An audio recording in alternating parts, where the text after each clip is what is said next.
with the Omnibus Election Code, the Republic Act 9369, and Comelec Resolution 9648 promulgated February 2013, we, the Board of Canvassers, do hereby proclaim Mr. Paulino Roland C. as the Mayor-elect. Ang unang-unang campaign promise ko na i-implement ko ay yung health services para sa tao.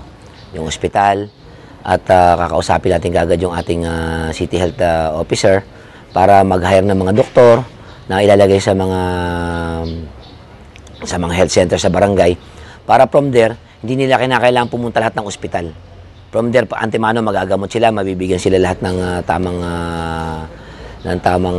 paggagamot. Hindi nila kailangan pumunta agad sa ospital kasi yun ang dahilan kaya nade-decongest because yung mga barangay ay walang gamot at walang mga doktor. Pero kaya yun ang unahin ko dahil I think kahit anong meron ka, pagka may sakit ka, nababaliwala lahat. At awang-awa ko doon sa mga mahihirap na nakikita ko na pupunta ng ospital na hindi na-actionan. Yun ang aking first priority.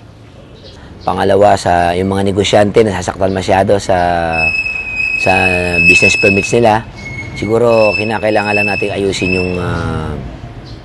yung business permit, i-assess natin uli, alin yung mga pwedeng bawasan. Kung hindi man natin mabawasan yung mga fee, kinakailangan friendly naman yung atmosphere. And of course, pinakamaraming inaangal dyan yung garbage fee.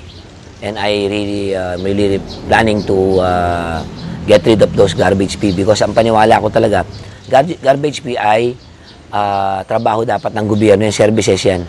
Yan yung mga unahin natin. Then, pahukay yung ilog and titingnan ko kung ano yung offer kasi may umu-offer natin, titestingin din nila yung soil natin, yung ilalim, yung buklasin buhangin.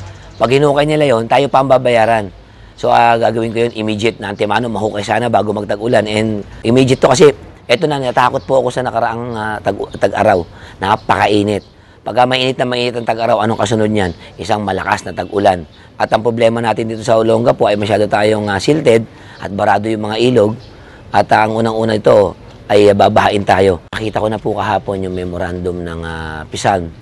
And ang binayaran pala natin ay 500 million that to cover from November to May 15. At yun ang malaking problema natin. At mukhang mapuputulan tayo.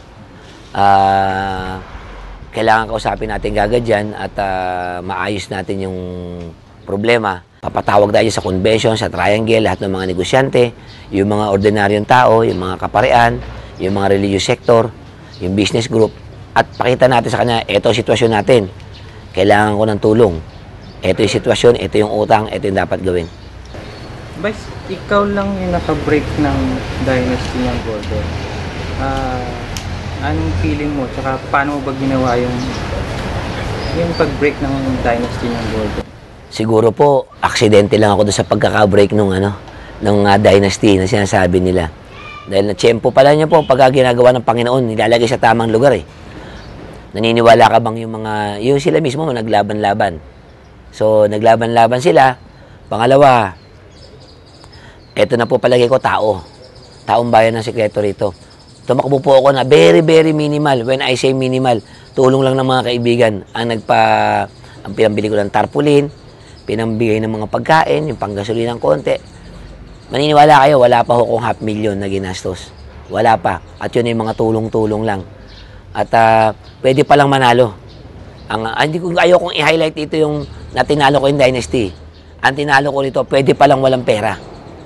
Pwede palang walang pera basta gusto ng tao. Nagpapasalamat ako sa lahat po ng mga nagtiwala, sa lahat ng sumuporta. Well, unang-una po, sabihin ko lang sa inyo, siyempre sa Panginoon, alam nyo, hindi ko sasayangin yung tiwala na ibinigay nyo sa akin. Gusto kong pasalamatan yung pamilya ko, yung mga kapatid ko, yung mga kaibigan. And, wag ko kayo mag-expect na masyado na malaki. Ang magagawa ko lang sa inyo, mapapanatag yung loob nyo na yung pera natin ngayon ay magiging intact at wala tayong ibebenta mga properties ng gobyerno dahil yan po ay atin. And sana naman po, mga kababayan, magkaisa po tayo. At dahil alam ko, hindi lang yung mga tutulungan nandyan, meron ding ibang grupo na ang gagawin naman ay sirain lang tayo ng sirain para hindi maging maganda yung ating administrasyon. Naniniwala po ako, nagsalita naman na po ang taong bayan na gusto nila ng pagbabago, gusto nila ng maayos na buhay, gusto nila ng maayos na bayan. Ibalik po natin yung dating Olongapo tulungan niyo po ako. Humihingi po ako ng tulong sa inyo ngayon. Magtulungan po tayo, magkaisa po tayo.